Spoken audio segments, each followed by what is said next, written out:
Peuple congolais, bonjour. C'est encore moi, votre frère Jean-Claude Chimonga de JCT News.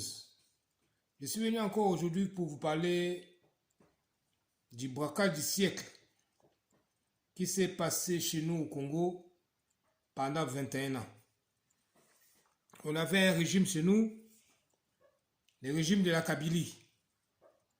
Ils ont pris le pouvoir en 2001 jusqu'en 2018. Donc, ce régime a fait souffrir les peuples congolais. Un hold-up sans merci. Du vol à grande échelle avec toute sa bande. Peuple congolais, aujourd'hui je veux vous dire, ça ne vous intrigue pas de voir Sonia Rollet, TV5, RFI, France 24, tout ce qui était ennemi de Félix Tshisekedi hier, aujourd'hui publié les dossiers, plus de 3500 dossiers de vol, de détournement de la banque BCGIF. De cette banque-là, que Kabila a transité l'argent. Et pourquoi ils ont décidé seulement aujourd'hui de publier cela aujourd'hui? Il y a un anguille sous le roche. On a vu l'église catholique, les Français, les Belges et les Occidentaux en général qui étaient contre le pouvoir de Félix Tshisekedi Tshilombo. Et aujourd'hui, c'est les mêmes Français-là, les chaînes qui étaient contre Félix Tshisekedi Tshilombo, puisque Joseph Kabila a refusé aujourd'hui de céder à leur chantage, de régler la somme qu'ils avaient exigée.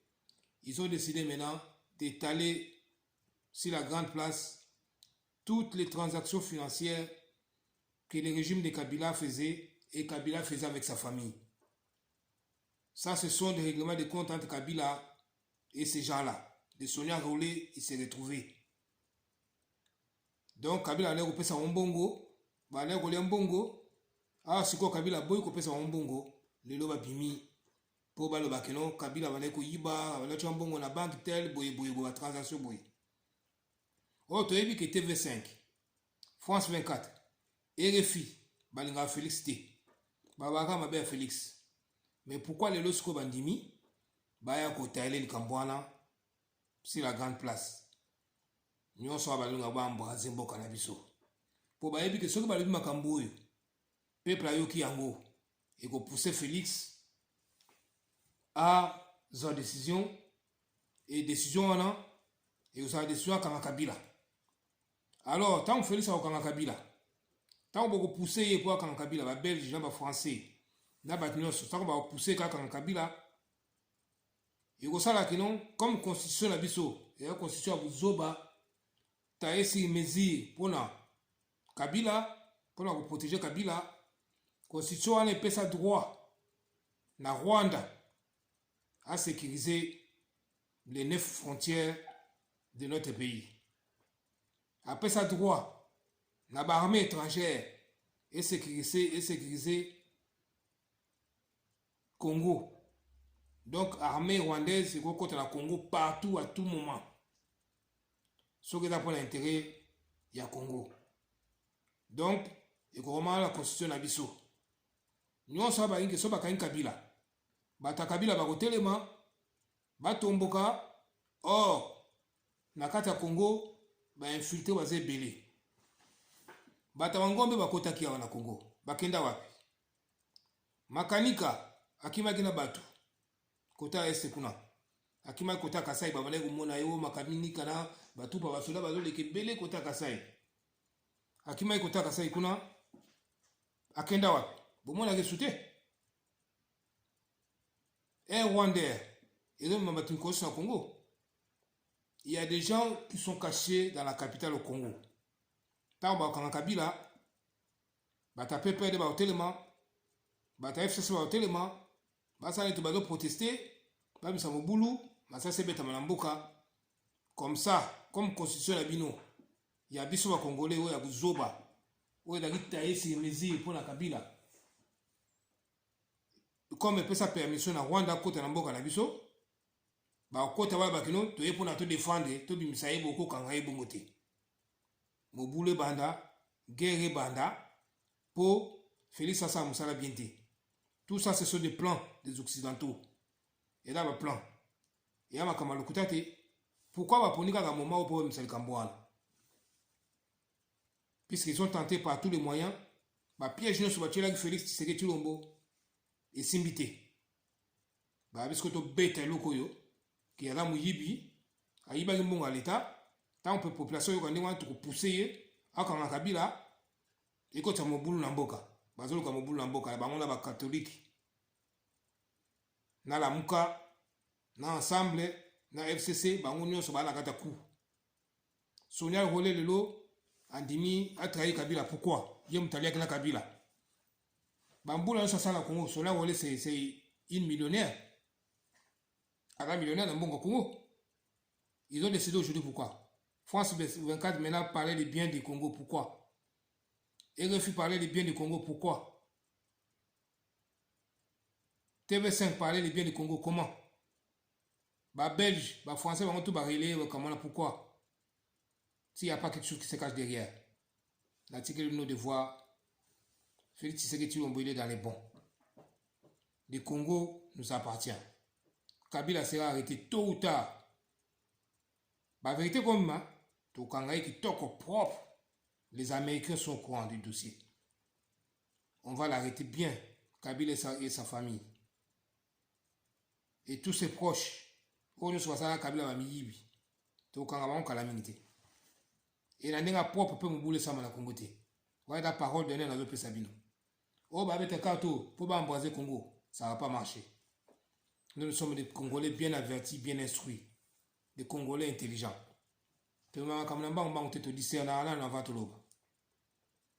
Peuple congolais, vous allez tous aller veiller, tout la mouka, batoual n'a pas appelé sa moto dans le Congo, par tous les moyens. Tant que la Église catholique, FCC, la mouka, ensemble, Sangani, pour l'ami. Oh, marche le lot, marche lobby, marche, dans la plan, va préparer. Mais plan la bango ne simbate. Pour faire ce que dada ou Nzambe. Tout tika maboko na kati na maboko Nzambe. Tout tika fait ce que dans maboko Nzambe puisque c'est Dieu qui sait. C'est Dieu qui est au contrôle au Congo. Et ça va tout. Nous sommes à ça le kuta. Ça va pas marcher. En aucun jour ça marchera pas. Puisqu'on est bien protégé par la main du Seigneur, la République démocratique du Congo. Félix Tshisekedi est bien protégé. Oh non, ça va le gars ba simba kokate. Kadimaya, oh non, famille a da poche à Félix. Et bon, Mbongo, Bachole, Utembi, Batambogani. Quand il y a la pesa kiwana, Sigi les Botoko, Tambogani, Mtekwate à petit. Pourquoi Bino ne se bat à Équateur? Quand il y a la blague à Équateur, moi à Kadima, Bobo Yango, comment? Voilà. Tribalisme est là côté, voilà. Et à côté Félix, Motema Mabé. Beaucoup souka mabe ba miibi ya Congo bandoki to sala maele église catholique alors telle la gratuité de l'enseignement tout le monde peuple congolais ta moko bimina ba la taboya ngabu na senga la ministre ya EPSP. Pourquoi refuser ces gens-là? Ba foutre à Minerval. Si comment ba foutre à Minerval comme ça papa ou alinga kocha moi à l'école catholique, acha l'école catholique comme ça foutre à Mbongo mais à condition que non tous les enseignants de l'école de l'église catholique, l'État fout à bon souté. L'église catholique, il m'a foutu à enseignant. Pour y aller ça, mettre de faire na président, na l'État. Pourquoi Bino Bodingo fout à l'école, mais l'État fout à la Bino enseignant? Si c'est comme ça, vous foutez à l'école la Bino, vous foutez à enseignant la Bino. Tata wa zana mbongo ya fout'a. Moi à l'école catholique, a fout à mbongo wana, mbongo wana au fout à enseignant dans l'église catholique. Et non Bino, vous foutez à l'école, mais l'État fout de la vie enseignant bon. Mais vous prenez l'État pour qui? La terre appartient à l'État. Mais comment ça, vous bras de feu dans l'église catholique, ça n'a pas de sens. Tika Bango, va foutre à Minerval, mais à condition que, on va foutre à enseignant à Bango. Tout à l'heure, ça va tenir combien d'années? Le monde va se commis. motema mabe koboma bato ambongo shole bakufa lokuteleki bakenda Belgique baki komanigase makambu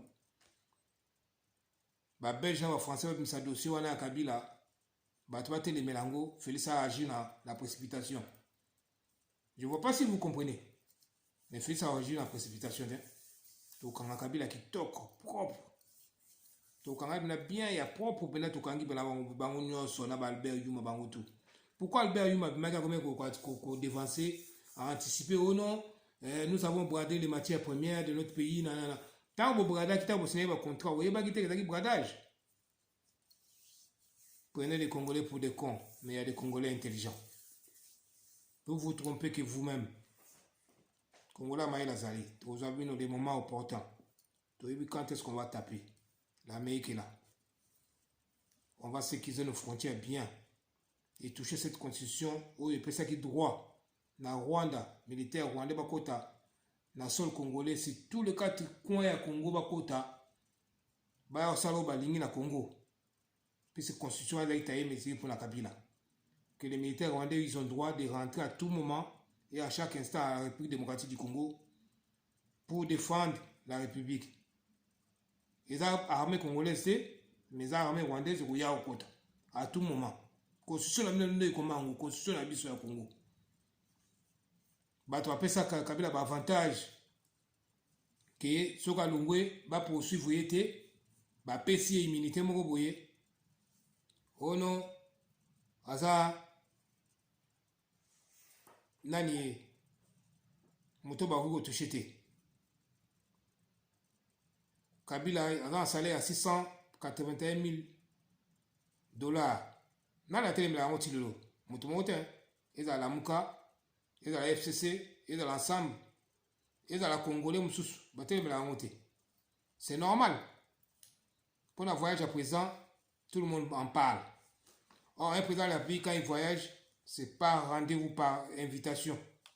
Alors, quand on a en Allemagne, en Angleterre, en Espagne, non? Il n'a pas invitation. Tous ces voyages qu'il a fait, ça, c'est par invitation. Autorité morale. Après ça, petit mot dans l'Assemblée nationale, sur le titre Ninouana, tout ça pour protéger. Congolais de la montée, Bolala. Opérateur économique, coincé bino l'État, ça va dire que bloqué kita. Baboyo kita bloqué. Bolala. Congolais ta moitié de la montée. Montée en bega si Félix Kindoki. Boko souka. Nana wa sante babi que nous toque ne quoi attaquer par opérateur économique wana, puisque baboyo kita biloko. Pour biloko là pour la survie na bino, et la vie na bino. Bino de Bokolia, et à Félix c'était. Félix en a bon. Quels que soient les prix, il va manger. Mais vous, les petits peuples, bah, ça va opérateur économique, comme nous sommes là, Kabila. Il y a Olive Vilembe. Là, nous sommes là, Indiens, Libanais, Pakistanais, comme si Babiloko. Moutou a été attaqué dans tout bête avant pour nous qui s'appelle prité azate. Bondimi ou Fandi. Boz à l'état sans la violence. Nous les totalité. Bazoba. Mawa. Et là, on va s'attendre à moi, Botelé la bateau, baboy coller Sabino, baboy qui s'habille loco, oh, bah, on va moins cher, bah, on va la cher, non, bossalité, ni le bossalité à moi là. Kabila était trop malin. Tant bas dessus est venu, nous sommes 3500 quelques. N'a pas dessus, voilà, place nous sommes bons de mal à Congo. Kabila tchak Congolais, t'as mon côté, Kabapaya, bah, Congolais, bah, Zoba, après ça, on va pouvoir protéger pour la politique. Ba défendre ba la sakona da bien na ba intimidation oh mutasimba été mutasimba raïs akomo na biso mais côté mbongo côté mbongo bimaka Kongola ta moko azate Kongola ta moko côté wana Kabila chaite ba chaka ba sud africain ba Kenya ba Ghanéen ba d'Angleterre ba israélien ba libanais ba indien Congolais ta moko tata na moi ba tso mi balé so mi sa tenete ba Albert Yuma na o ko tsa wana ma série ka pour la matière première pour ayeba ke lo mungu dati ayebi ka Albert Yuma yibi ba yebi valeur a ko tsa ina sécurité a beta epé mukato mais makamne so mbongo Congolais ta moko za kuna te A plaça bato na ye. Okata la banque wana te.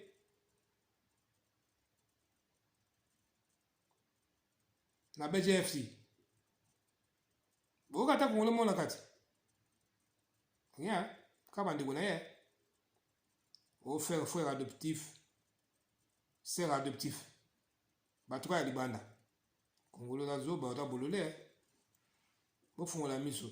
So bokika na motema mabe ya koinaka Félix. Bodo teka mboka sans le savoir. Bozo mikaba sans le savoir. Au monde fois Kabila sakana bino. Kabila ya pantalon rechange azana ngote. Kaka pantalon ya tenue militaire, treillis militaire wanda zaginango. Le seul pantalon Kabila zaginango. Banda utai kuna so na Tanzanie so wapi. Ti ya na Congo pe akompe président. Na mboka na bino. Na pantalon ka moko chemise pega moko. Tout le monde ata Kabila na sachet noir te kuno, a la pantalon à rechange, a la chemise à rechange, a la sapato à rechange pour changer rien. Ka pantalon moko ya militaire. Mais a comme le président. Ma wa bazoba. Congolais wa bazoba. Mais le lot a comme multimilliardaire. Na suki wana mbala si moto so kitoko. Pour makamata kitoko, Félix asa musala kitoko. Congolais da kitoko. Mais soyez calme. Bogomona. Peuple congolais Bogomona. Fachi. Il est béni de Dieu. Tout semble la pour le Congo. Tout semble la pour la présidente de la République. Maman Denise, Sunga président. Kende côté ya bilo kaolia. Social congolais tala ngo Maman Denise. Telema lokwa mwasa telema ko yede mobali na yo. Tonga ba chambre froide. Kotsa bilo kaolia pour la congolais. Telema. Kola la subongote. Na tiki bino nzamba iza abeta no. Pesi mbote na bande kona nganyo stu.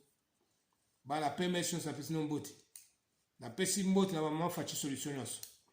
Na pesi mbote na ba nyonso ba ibingai. Bola na wana JCT News. Bobeta JCT News. Bon mona jimo kwa munene ko bima vert. JCT News. Bon mona jimo kwa munene bima vert bo cliquer wana. Toko tana masolo bo s'abonner. Boyoka masolo makamba solo ya Congo ndenge zolekela. À chaque fois qu'il y a un problème, au bout qu'il y a une agitation, on a une vérité dans le monde. La tiki bino nzamba isa abete na to batele to bonde la pona mboka na so nzamba isa la bete la abete la bino to bonde la pona mboka na so République démocratique du Congo puisque et un mboka mo la convoité par tout le monde. Le monde entier convoite le Congo. Congo est Eldorado ya minito ya mukili. Ce qui est dans la mboka moko to est la grande puissance qui ko s'en passer na Congo. Congo est dans beaucoup de simba siko est dans ba génios tout le monde. Eldorado za Congo na biso. C'est pas pour rien toujours tout badou pour sabso ni mwana. Puisque munyo so linga zo abilo za kata Congo. Mais biso wa Congo to ebilo ko monter. To longo la buzoba. To longo la voile wana na miso. Total importance mboka na biso. Na tiki bina tsamba isa ba tlamina. Mbala simato sola. Que Dieu vous bénisse.